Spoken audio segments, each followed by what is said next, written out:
PM Netanyahu ने Adani group की जी भरकर की तारीफ। हाइफा पोर्ट प्रोजेक्ट को बताया देश के मील का पत्थर।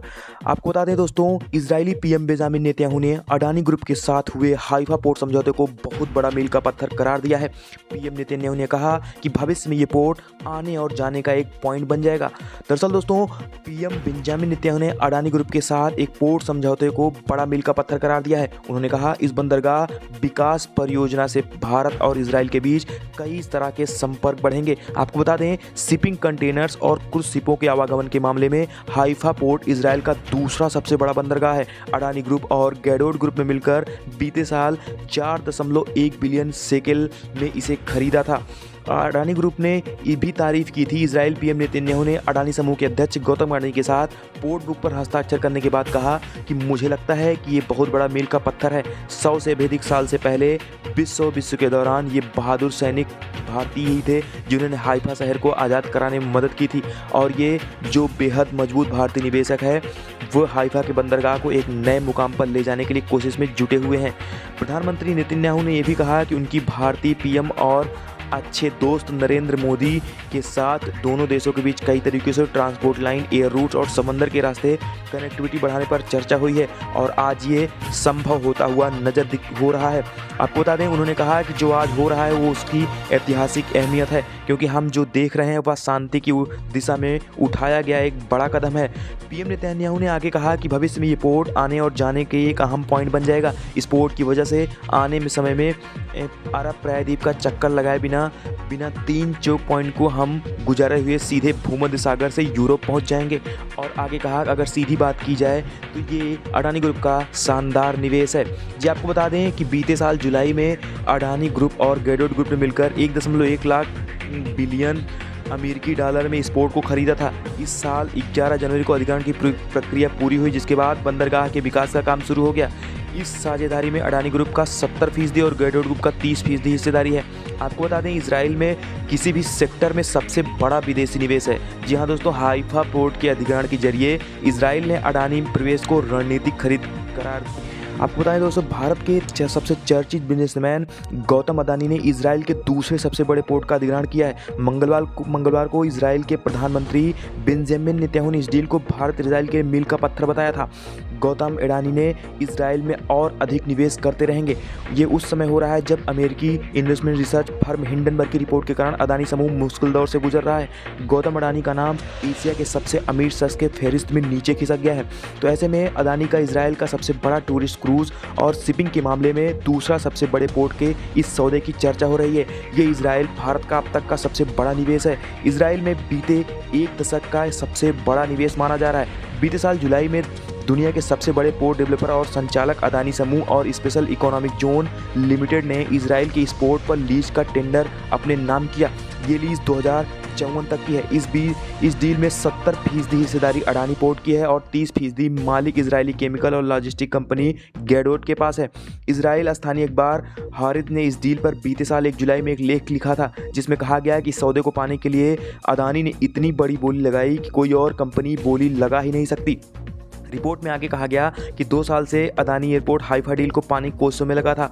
जब उन्होंने बिड पेश किया तो अडानी ने इसकी कीमत इतनी अधिक की तो दूसरे नंबर बोली लगाई थी, उसकी कीमत 55% ज़्यादा थी। इजराइल ने इस डील को $870 मिलियन की उम्मीद जताई थी, लेकिन अडानी ने $1.18 बिलियन का दांव लगाया और इजराइल सरकार की उम्मीद से कहीं बड़ा ऑफर उसने दे दिया। जब स्थानीय कंपनियों की इस डील के लिए अडानी ने ऑफर का कीमत का पता चला तो खुद इस डील के लिए बोली लगाने से पीछे हट गई। जी हाँ दोस्तों, आपको बता दें, हारिस ने डील के समय लिखा था कि डील के लिए लगाई गई इस कीमत से साफ हो गया कि गौतम अडानी इस महज एक इस पोर्ट के डील नहीं मान रहे, बल्कि ये एक स्ट्रेटजिक निवेश है। इजराइल में रह रहे भारतीय पत्रकार हरेंद्र मिश्रा ने इस डील पर एक नज़र रखी है। वह कहते हैं यह कोई आम डील नहीं बल्कि एक स्ट्रेटजिक एक्विजिशन है। जितनी बड़ी बोली अडानी ने लगाई है उसे देखकर स्थानीय कंपनियां दूर खुद इजराइल सरकार से भी हैरान थी, क्योंकि ये पोर्ट बिल्कुल बदहाली की दौर में था। इंफ्रास्ट्रक्चर के लिहाज से और एडमिनिस्ट्रेशन के लिहाज से भी ऐसे पोर्ट में उम्मीद से अधिक पैसा देने के पीछे कोई ना कोई बड़ी वजह जरूर होती है। अभी इस पोर्ट पर काम चल रहा है। दरअसल दोस्तों, डील के पीछे की वजह है चीन और अमेरिका का डर है। शायद अडानी इस वक्त भारत के 13 टर्मिनलों का संचालन करते हैं और भारत के मैरीटाइम कमाई का अडानी की समूह का 24% हिस्सेदारी भी है। पश्चिम में अडानी एयरपोर्ट की कोई होल्डिंग नहीं। ऐसा माना जा रहा है कि अडानी की हाइफा पोर्ट पर एंट्री एशिया और यूरोप के बीच मैरीटाइम ट्रैफिक को इजाफा होगा। भूमध्य सागर में वह एक बड़ा एशियाई प्लेयर बनकर उभरेगा। इस डील के फाइनल होने के समय गौतम अडानी ने एक ट्वीट कर कहा था, इस डील का कूटनीतिक और ऐतिहासिक महत्व है। हाइफा में आकर मैं खुश हूँ, जहाँ 1918 में भारतीय सैन्य ने इतिहास के सबसे महान घुड़सवारों की टुकड़ी का नेतृत्व किया था। 14 जुलाई को अमेरिकी राष्ट्रपति ने जो बाइडेन इसराइल के दौरे पर थे। इस दौरान उन्होंने अप्रत्याशित बिना किसी पूर्व योजना के कूटनीतिक शिखर सम्मेलन भी किया था। इस सम्मेलन में जो बाइडेन और इसराइल के उस समय के प्रधानमंत्री याइर लैपिड, भारत के प्रधानमंत्री नरेंद्र मोदी और यूएई के शासक मोहम्मद बिन जायद भी शामिल हुए थे। इस दौरान इस सम्मेलन का नाम दिया गया I2U2। इस सम्मेलन का उद्देश्य चारों देशों के बीच निवेश को सहयोग करना था। इस सम्मेलन को चीन का पाकिस्तान और ईरान के साथ मिलकर किए गए फोरम के काउंटर के तौर पर देखा गया था। इस सम्मेलन को फल भी तुरंत देखने को मिला। नेताओं की इस मुलाकात के बाद उस दिन गौतम अडानी ने हाइफा पोर्ट के निजीकरण का बिड अपने नाम कर लिया। आपको बता दें दोस्तों, हरेंद्र मिश्रा जो वहाँ के इजराइल के पत्रकार, भारतीय मूल के पत्रकार हैं, उन्होंने कहा कि जिन चारों देशों के नेताओं की बैठक ठीक उसी दिन ये बिड अडानी ने जीती थी। इस डील के पीछे माना जा रहा है कि अमेरिका का बहुत बड़ा दबाव था। अमेरिका बिल्कुल नहीं चाहता कि किसी भी सूरत में ये पोर्ट चीन को मिले। जुलाई 2019 में हाइफा के इस पोर्ट के एक अन्य पोर्ट को चीन ने 25 साल की लीज पर लिया था। इस डील से अमेरिकी प्रशासन में उथल पुथल मचा दी है। इजराइल अमेरिका बेहद करीबी सहयोगी हैं। अमेरिका को डर था कि अफ्रीका, पूर्व एशिया की तरह चीन इजराइल पर अपनी पैठ ना मजबूत कर ले। अमेरिका और इजराइल कई संवेदनशील राष्ट्रीय सुरक्षा मुद्दे पर एक दूसरे का साथ देते आए हैं। जैसे ईरान पर अमेरिका को इजराइल का पूरा साथ मिलता है।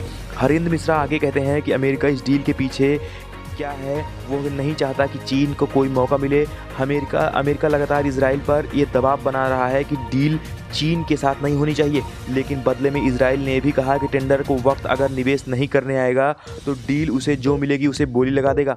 ऐसे में अमेरिका ने सुनिश्चित किया कि डील को किसी भी हाल में चीन के हाथों में जाने से बचाया जाए। साथ ही भारत भी इजराइल के काफ़ी करीबी सहयोगी है, तो ऐसे में चीन का यहाँ बढ़ता दखल देखकर उसके लिए चिंता का कारण बन गया था। तो आपको बताएं दोस्तों, इजराइल में जानकार ये मान रहे हैं कि यहाँ एक बीते दशक में हुआ सबसे बड़ा विदेशी निवेश है। इस पोर्ट की स्ट्रेटजिक लोकेशन खास बनाती है। ये भूमध्य सागर में एशिया और यूरोप के बीच एक हब बन सकता है। कई रिपोर्ट में ये दावा भी किया जा रहा है कि इस रिपोर्ट में शुरू होने से सुएज नहर का महत्व खत्म हो जाएगा। आपको बता दें दोस्तों, हरेंद्र मिश्रा के मुताबिक भारत का इस पोर्ट पर आना इसलिए भी अहम है क्योंकि अगर ये हब बन गया तो इजराइल के पड़ोसी मुल्क लेबनान, जॉर्डन, सीरिया की सहयोग की ज़रूरत होगी। इन देशों के साथ इजराइल के संबंध बहुत बेहतर नहीं है, लेकिन अगर भारत इस प्रोजेक्ट में शामिल रहता है तो इन देशों को साथ ला पाना आसान हो जाएगा भारत के लिए। माना जा रहा है कि अडानी यहाँ एक रेलवे लिंक भी आने वाले वक्त में बनाएंगे जो हाइफा को जॉर्डन से होते हुए सऊदी अरब को जोड़ेगा। अब आपको बताते हैं हाइफा का इतिहास क्या है दोस्तों। हाइफा के इतिहास में भारत की क्या मौजूदगी थी। दरअसल दोस्तों, मंगलवार को इजरायली प्रधानमंत्री नेतन्याहू ने गौतम अडानी की मौजूदगी में इस डील को एक मील का पत्थर बताया था। 100 साल पहले भारतीयों ने इस शहर को आज़ाद कराया था। आज फिर भारत इसी पोर्ट के जरिए आर्थिक रूप से इजराइल को मजबूती दे रहा है। इस शहर का इतिहास दरअसल भारत से जुड़ा हुआ है। 23 सितंबर को इजराइल हाइफा दिवस भी मनाता है इसको। साल 1918 के पहले विश्व युद्ध में ब्रितानी साम्राज्य की ओर से भारत के घुड़सवार टुकड़ियों ने इजराइल के हाइफा शहर को तुर्की और जर्मनी सेना से आज़ाद करवाया था। तो दोस्तों, इस वीडियो में इतना ही। हमने आपको पूरी डिटेल बताई हाइफा पोर्ट की, जो अडानी ने 70% के साथ अपना निवेश शुरू किया है और आने वाले समय में भारत के लिए कितना कारगर साबित होगा ये तो देखने वाली बात होगी। इस वीडियो में इतना ही दोस्तों, तब तक के लिए हम आपसे विदा चाहते हैं। नमस्कार।